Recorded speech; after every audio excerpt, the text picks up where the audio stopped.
Ladies and gentlemen, welcome to the very first episode of Cupe Talk in the Maritimes. I am Nick, your host, joined alongside my co-host, my very good friend, brother Chris Watson. Chris, how are you? I'm doing well tonight, Nick. How are you? I'm very well, thank you. We got a lot of exciting stuff planned. I've been looking forward to this all week, as I know you have. You are away right now with so much going on in the labor movement. I just want to first and foremost ask you how things are going up in Fredericton. Well, things are going pretty good up here right now. We're just getting ready to go into meetings here the next few days, and we'll get ourselves prepared for what lies ahead. That's exciting. Let's give a quick introduction to this great show. I'm really excited about telling everyone what we're doing here.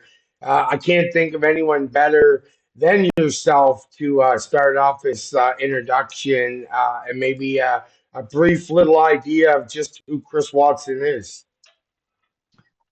Thanks, Nick. So, for those who don't know me, my name is Chris Watson. I come from the home local of QP 380 in St. John, which is custodians, bus drivers, and maintenance repair workers. I've been there for 21 years, and I've been involved now with the union since about 2010. Uh, Most notably, I guess recently being appointed as the interim president for the New Brunswick Federation of Labor, following the sad loss of Brother Daniel Legier. But I also sit on the executive for my own local, as well as an area vice president for QP 1253. And I sit on the District Labor Council and other different committees, QP national committees, facilitator, uh, organizer. I I try to do it all. Uh, there's no question. You won't get an argument from me. I am Nicholas London. My home local is 380, which is, as Chris said, custodians, bus drivers, maintenance. I am also the recording secretary for the executive. And, I certainly sit on the St. John District Labor Council. It's something I really enjoy. Hope to further my union experience being there and you know, that's what the great thing about Keepy Talk is there's guys like you out there, Chris, who are trying to get the word out there on different things going on. And one of the big things right now that are going on, and I don't think it's a hidden secret, is all the stuff surrounding 1190, QP 1190. Just wondering if you could shed some light on that for our listeners. Yeah. So what we do know is that 1190 has been without a contract now for a few years. They have been in negotiations the last few days, pretty intense negotiations, as we've seen from their updates on social media. We do know that they're currently still involved in talks. Uh, Not sure exactly how they're going. We'll get an update, I'm sure, soon. But in the meantime, we are encouraging everybody that uses social media, primarily Facebook, things like that. You can find I support QP 1190 things, and we're encouraging people to either change their Facebook profile picture or change their Facebook banner and just more share their logo, or if you feel obligated or if you feel obliged, you can call your MLA and have the discussions and tell them, make sure that they get to the table and offer real wage increases. I think it's one of the biggest issues. Whenever I hear wage increases, and I was just recently at the grocery store, and I just got to throw this out there. And I know you can relate, but as a father of kids and buying different things, I went to pick up, and this is muffins, which isn't all that much, but they were $8.99. Now muffins used to run you at $3.99. And when they were 50% off, you were getting them for $1.50. It was a good deal nonetheless. But $8.99, but they say we don't need a wage increase. I don't understand how we can live in today's society with what they want to pay us versus what everything else around us is costing. I couldn't agree with you more. When we hear different people from the public sometimes might say, you should be thankful to get 1%, 1.5%, 2%.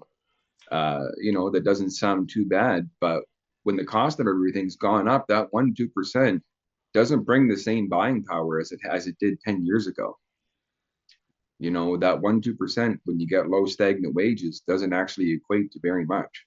If you're on the higher end, 1, 2%, 3% means a lot more. But we know that Yep. QP 1190 workers, along with 1253 and some of the other groups, the wages are on the lower end. They're not making 30, 40, $50 an hour. So the government's got to come to the table with real meaningful wage increases. If this government has learned anything watching the prior government that was in power, um, it almost seemed like as if they had forgotten about the average person here in New Brunswick. And it was really sad because there are a lot of great people right here in the province of New Brunswick. And it was like the government just didn't think anyone, the prior government didn't think anyone was worth giving that wage increase to. How important is it to you that Susan Holt realizes just that, how important it is to give back to Cupe and to this province and all of its workers? No, you're right. I think it's very important that the premier recognizes, the need for higher wages.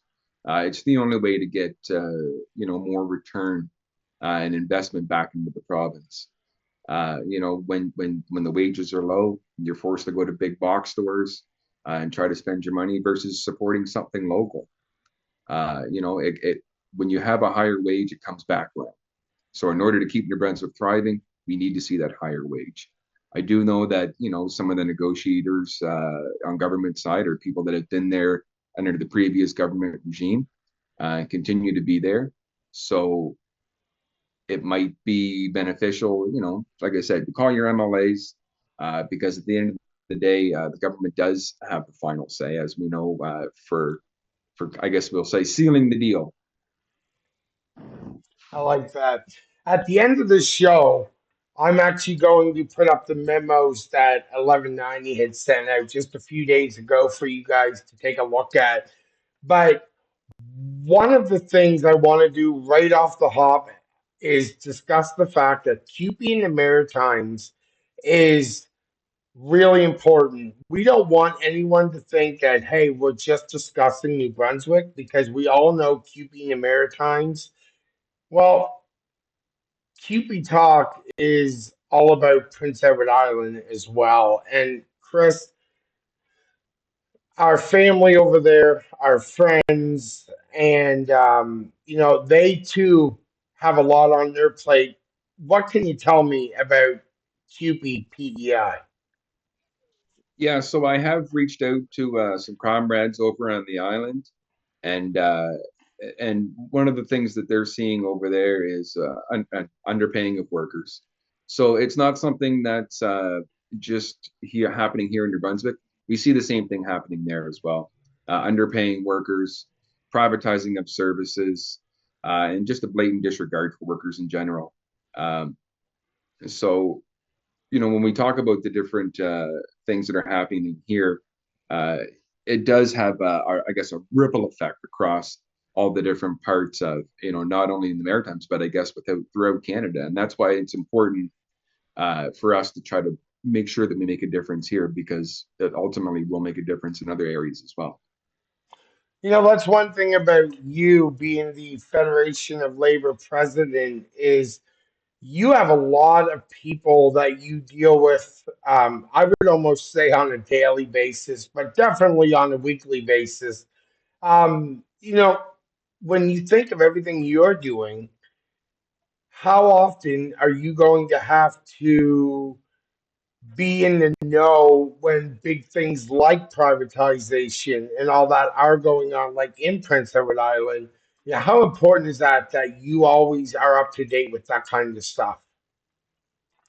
Oh, it's definitely, I guess, important to be up to date on a lot of that different stuff. And I mean, obviously, I know that there's some things that groups can and cannot say, but it's important to be up to date on it because at the end of the day, as I guess, as the federation, that is the House of Labor here in the province of New Brunswick.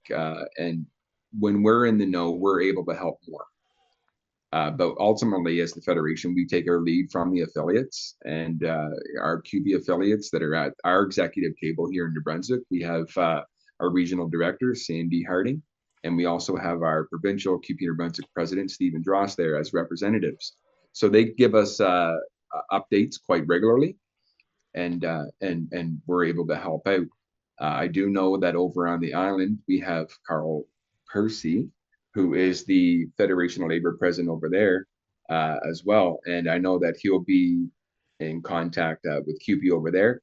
So that's just another avenue, I guess, to make sure now that we get the information so that we can adequately fight back against privatization, help fight for better wages, and help fight for a better New Brunswick and a better Prince Edward Island to make the Maritimes a thriving place. I do want to say you brought up a name there, Sandy Harding, and I think it's only right that we acknowledge the fact that she had given us the okay to pilot shoot for Cupe Talk in the Maritimes, something you and I are both very passionate about. And, with all the ideas that you and I have on different things that we're going to be able to do with this platform, interviewing different executives from around the Maritimes, covering things that, social media is great, but it again will only get you so far. This gives people a chance when these shows are available on their podcast, on their phones and in their cars and on their iPads, and this is just going to take it to another level. So I do want to quickly say thank you to Sandy, and I hope that this ultimately will meet her expectations, and that you and I will be able to thrive at this for a very long time to come. Yeah, no, and we do, we do got to give thanks to Sandy and the whole QP team for allowing us to spearhead this, I guess. And you brought up a good point too about social media and things like that. And it just kind of came to my mind about we do hear issues. Being a member facilitator, we do hear issues a lot from the different members that say, how can we get people involved? How can we do this? How can we do that? So, this is just one more opportunity, I guess, for us to try to get members involved and try to get information out there because we know everyone leads busy lives, but this gives the opportunity to members, just to sit down. They can put it on while they're, making supper, whatever it is. But this is just another great opportunity to try to strengthen the labor movement. I want this show to be almost like the news to the labor movement. I want people that are curious of what's going on in and around the Maritimes, and I want them to say, "Hey, we need to tune in to Cupid Talk." That is where it's going to be at, and if anyone can get this job done, it's going to be you and I, as far as making sure that people are aware, making sure that different affiliates throughout the Maritimes that want to post these shows on their websites, they will be able to, because it doesn't matter who you are. If you want to hear what's happening in QP Talk in the Maritimes, you got to tune in. We guarantee you it's going to be great. We are going to give you the best that you and I can, and with that said, we are going to take a quick break, but when we come back, we're going to talk a little more about New Brunswick, a little more about PEI, and just how in the heck Chris can balance QB Talk along with everything else he does in the round of a week. So, Chris, hang tight. Don't go anywhere.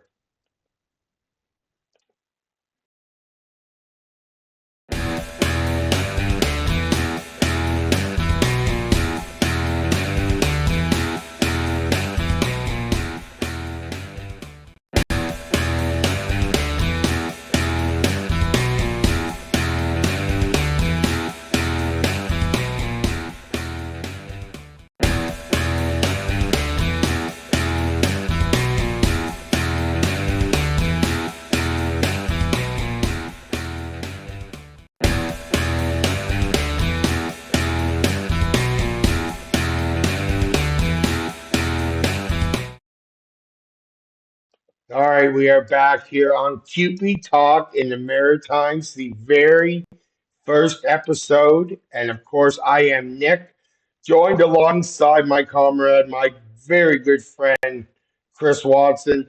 Chris, what's the answer, man? How do you juggle it all?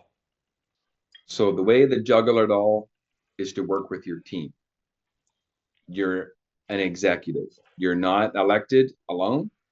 So you need to be able to work together as a team. You need to rely on those around you to help you. Because if not, you're going to burn yourself out. You're going to get what we like to call the leadership blues. So you need to be reliant on those around you and surround yourself with a good team.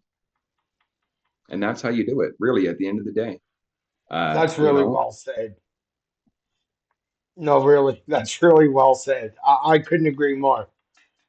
It's funny because sometimes we're so tired out, we're so stressed out, and yeah, we keep moving forward. And very similar to the labor movement is when things are hard and we're fighting, you don't. It's the will to not give up and just keep moving forward because there is going to be a good part that's going to come later as long as you're willing to put up the fight to get there. And, I can say that for QB members from coast to coast, for that matter, that, we're always willing to fight for what's right. And like you said, better wages, job security, all those things are such a big pivotal point for us. And giving up just isn't in the cards. no, you're right. Giving up isn't in the cards, and that's why we do what we do. That's why we put these long hours in. That's why we give up. It's sad, but we give up time away from our families. We give time away from work. We do all these things because at the end of the day, we're in it to make a difference for our members and to make a difference for everyone in the province of New Brunswick and as well as PEI. And just to pivot a little bit, I did that for one person who will know who it is when they hear this. But I also want to talk just for a couple of minutes about our dynamic. Maybe that's not the right word, but our goal with this show. Like we talked earlier on the phone about how when there's an issue with like a certain like healthcare and being able to bring on some people from the province of New Brunswick and the province of Prince Edward Island and be able to talk about it and give an opening. I think stuff like that is going to be so unique and something that has not been done or certainly not been done on this level for a podcast for people. And that was kind of like you threw that at me and it stuck right to the wall because I haven't stopped thinking about what you said earlier about that, and I just thought, I understand and I'll take credit when something's mine 100%, but like that was you, and I just thought like that's what makes this so great.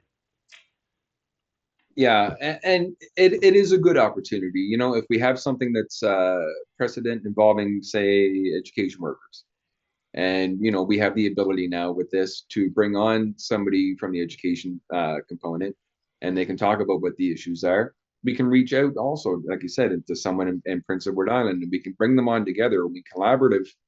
We can talk about what the issues are there. We can talk about what they are here. We can talk about what works, what doesn't, And ultimately, I think at the end of the day, it's going to strengthen the Maritimes and make us an unstoppable force. I love that I just kind of put that on you right there, but I just think you're so good when I just don't tell you what I'm going to bring up because I think that you're generally just really smart and you sometimes you don't give yourself enough credit. So it's kind of why I put you in that spot right there just for that one reason. Let's talk a little bit about Stephen Dross. He is the president of Cupe, New Brunswick, somebody that you and I have been around, certainly you a lot more than me. What are your impressions of Stephen Dross? Oh, I know Steve. Steve's a hard worker. He's given a lot of years to his members. He comes from the 1418, which is the sector for, oh my gosh, it's the for social development. Social And development. so I know he's provincial president there for a number of years, and always stood up for injustices and everything, and represented his members well. And he's also done so here with Keeping Your Brunswick in the last so many years. I know Steve has announced his retirement in April, so I would like to publicly wish him well on his future endeavors. He's not done yet, so we still got him for a little bit of time right now. So I do want to wish him well, but happy to be able to call him a brother and able to call him a friend. Now, because I did that, I also want to mention Ashley Clark. I think it's, somebody who I have never met. You will have to tell me, what about Ashley? By the way, my apologies, president of CUPE, Prince Edward Island. So I haven't, I don't think formally really have met Ashley.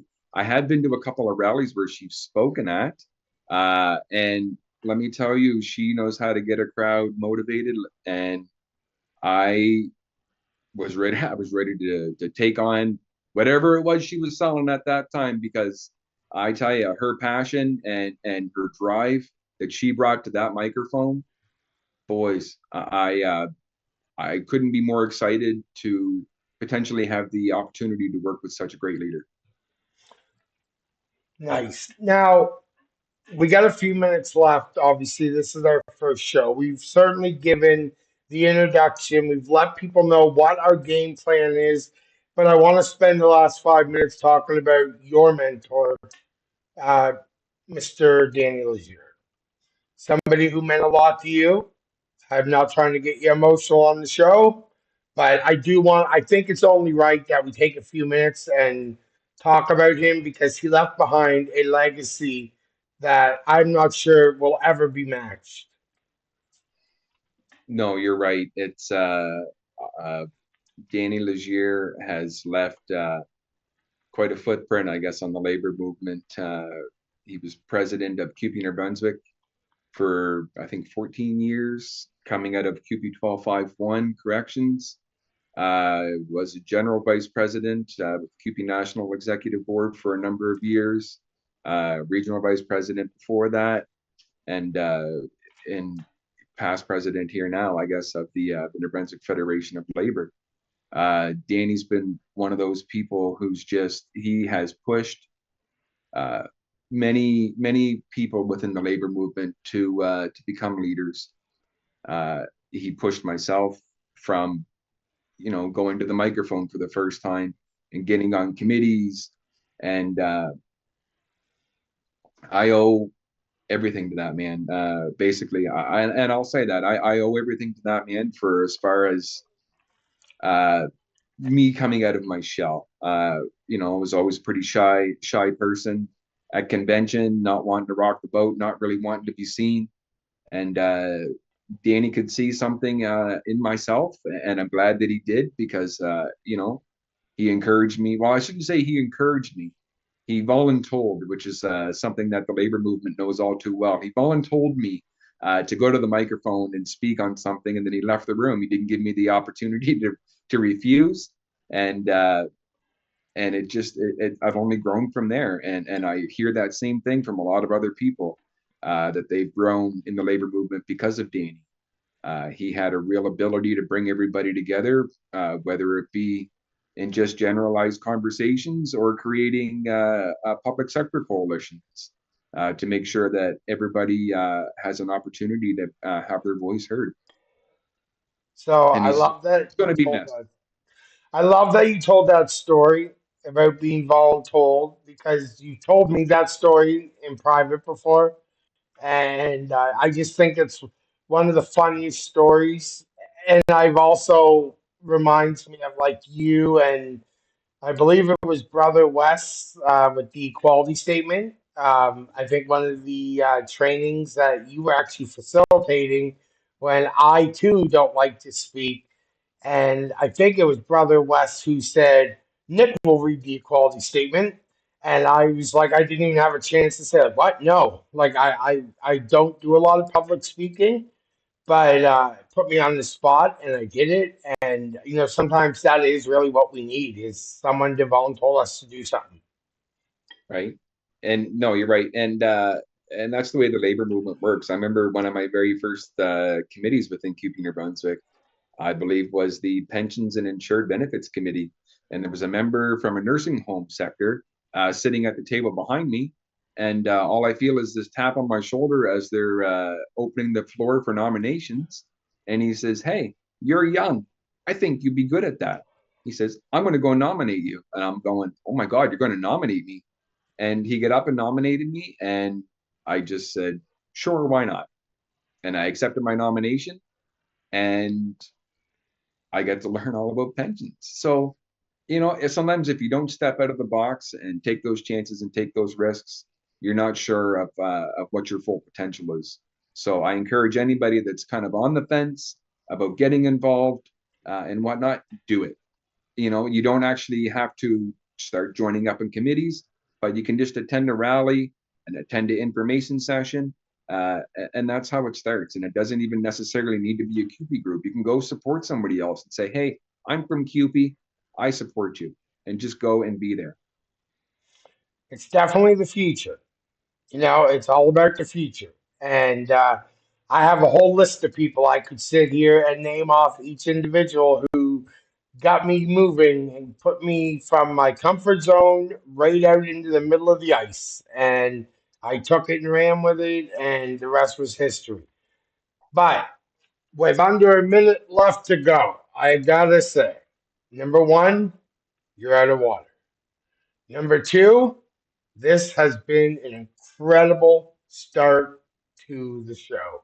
I have never been so impressed and so excited about the future of QP Talk in the Maritimes like I am right now, Chris. No, and same here. For those who know I like to talk. So what better opportunity to have Cupe talk, where we get to talk everything union and everything Cupe that's going on here in the Maritimes. Chris, I think the world of you. I can't wait to do the next show. Um, We will announce prior to the next show because we will be rolling what the topic will be, and we'll be discussing it. So, Chris, I want to say thank you for taking the time, being on the first show. I absolutely love you. I can't wait for the future. So, I'm Nick London. That's Chris Watson, and we are extremely proud to have you guys here and listening to QP Talk in the Maritimes.